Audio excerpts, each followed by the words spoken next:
nañ ami time nag dinañ binda ñun suñ history nañ ko binda mooy taarixi Gambia nañ ko binda suñ set yi dinañ read history book bi. Did you say anywhere on social media that a bag of onion was costing only $500? Yes, I did. And yeah, but you're saying it's 30, yeah, 50. Yeah, I'm coming. Yes, I did. The information almost three times the amount. Yes. So what happened was that the market for onions is very volatile, and the price changes very quickly. So you put in 500, the next minute it changed. The last time I checked, the information I got, it was almost 450 to 500. Not knowing it has changed so quickly, I was having a discussion and said, look, prices have gone down, and I think the bag is a good price. But listen, anybody who is in the media talking, you make mistakes. You say things, it's not like it's intentional. I accept that the information I give was incorrect. When I verify it had gone up so quickly within a very short period of time. Did you go back to rectify the 500? No, I don't have to. You don't have to? No, I don't have to rectify it. I wait for the opportunity. With this, now that he brought it up, I thank him for bringing this up. This give me the opportunity to now rectify that. The claim I made of 500 was based on information I had then, and it wasn't true. And now I'm retracting to say now that is not the case. And I apologize.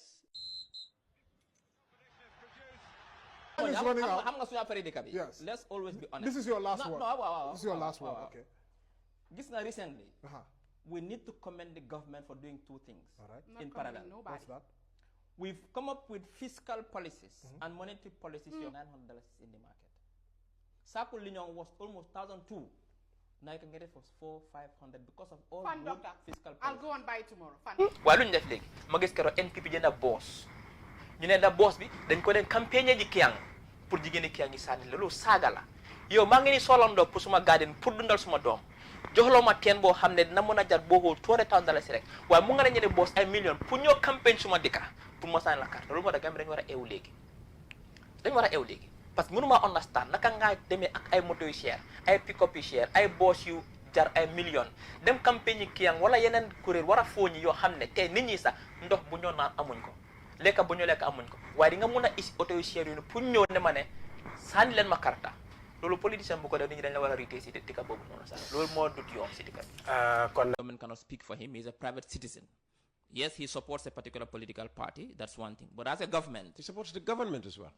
That's what I'm saying. The party is in government. He supports the government. Many people support the government. Some people support the ruling opposition, and they make statements on behalf of what I'm saying is that he's not working for government. Ruling opposition? No, the opposition. nguur gi bu ñoo ñëw soo seetee coalition manifesto bi yooyu lañ promise ne reforms yi la ñoo njëkk a def loi yu bon yi la ñoo njëkk a génnee waaye ñu gis ne nguur gi loi yu bon yu ñu wax ne yooyu la ñoo génnee loi yooyu lañ nekk di jël léegi di caw Gambien yi pour ñu mën a toog ñu gis ne nguur gi tamit amuñ intérêt pour dismantle système boobu noonu parce que système boobu moo dee tax nga yàgga si nguur te nguur gi seen agenda mooy pour ñu yàgga si nguur loolu moo tax ñu bàyyi fa système waaye su fekkee ne nguur boo xam ne la yow transition moo la tax a jóg démocratie moo la tax a jóg développement moo la tax a jóg da nga doon ñëw nga dismantle ngum système bu naka nga koo dismantle mooy réforme si comme mécanique rek yoo la engine boo xam ne nu mu doon doxalee da nga bëgg a change nu moo doxee parce que da nga am feneen foo war a dem da ngaa njëkk a dismantle engine bi nga fixaat ko comme noo ko bëggee dañu waroon a dismantle dictatorship système bi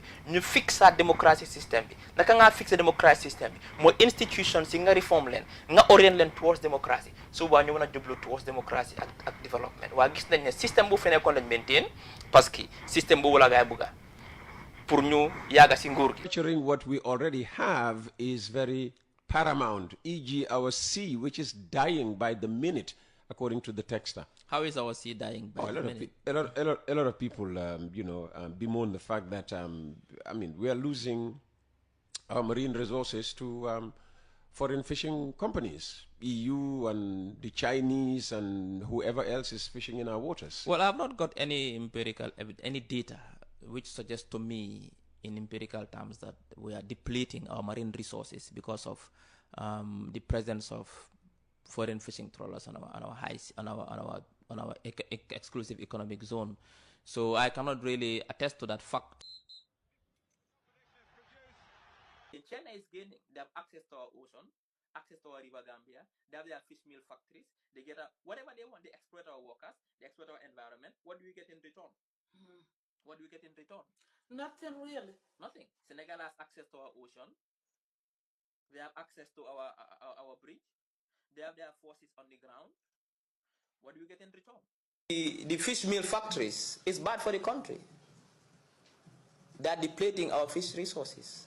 They are polluting our environment. What is the Gambia getting from it? This government is one of the most prudent, financially prudent, fiscally prudent governments. Seriously? Of course, yes. One of the most fiscally prudent When governments. every audit, activity undertaken by the National Audit Office uncovers discrepancies in every sector of government, and you still call it the most prudent? Describe Barrow like in the space of 4 years, how he came and then how he is now. How do you describe it? What description Because you talked about lavishing, you talk about spending money. He is presiding over the most corrupt government the Gambia has ever seen in our history, with very little regard to the plight of the population, with so much focus on his agenda to entrench himself at any cost, even putting lives at risk at any cost. And that is the unfortunate part. Country continues to be ranked among the most corrupt countries in the world. Yendo. Yena tune yu nekk Europe di wane no tatam Yendo. yena ndu yu nekk di cipi ci wala baro taxaw non jaru ñu dem ci ay tour bu ko dam la glorify ma way sen tour ñu ngi baro wata taxaw tatam dinañ fi fekk 2026 so sen baya mom dika bi dinañ ko baro dafa taxaw te ken du ci mu dara te Gambians dañ ko sanil bala midi dina pare gaay. Because the problem is that if we don't put the term limit now and the government is scheming a conspiracy to defraud the Gambian people, what are they doing now? They took this bill to parliament, the CRC bill to parliament, they masterminded its failure and they killed it. Now, to deceive the Gambian people and the international community, they are crying now, say we are going to revive it. They went and brought in one, I don't know, they call him or her an eminent person. Who told them Gambians cannot solve their own problems? Who told them Gambians lack eminent people to lead the process and ensure we have a proper constitution? So the idea is now they want to show us that they care about the constitution. They are working on it. So before it's done, it's sometime mid next year. So it means that, and if there is no term limit before elections, it means that this term is not counted. Next term will not be counted until the term after that, after 2020, after 2031. The whole idea is a conspiracy to ensure that the current president stays until 2080. Nguur bu fi nek right now boma la benen 5 years de benen every day Gambia ngi delu gannaaw benen 5 years mo bo musiba la mo nek pour Gambia. So right now ñu dem ci kanam.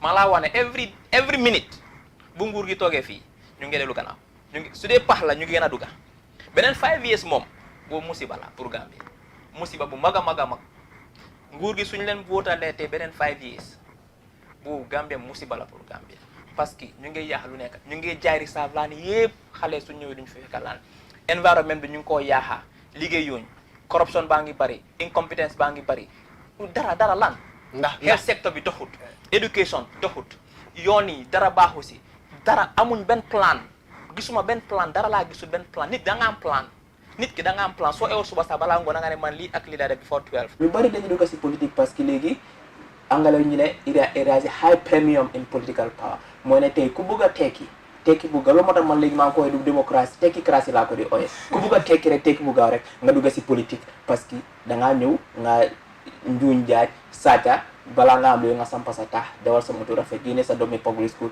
yóbbu dem private school nga daal di tukki dem aji Maka but loolu am na right pour dem because of amuñ constitution boo xam ne am na time limit ñu bari jàpp ne sax bu ñu amul constitution léegi moom bokk na si but ñu jàpp ne moral yi ndax moo ko diggee woon ne kenn wartu saaf more than 10 years te moom léegi bii moo nekk fukkeelu atam su waree dafa nekk bu fekkee am na dafa nekk fukki at ak juróom fu mu diggee loolu président Barrow wax na ko 2016 muy campagne yëpp wax na ko ne dinañ buñ ñëwee dinañ fexe ba kenn du passé fukki at ok so léegi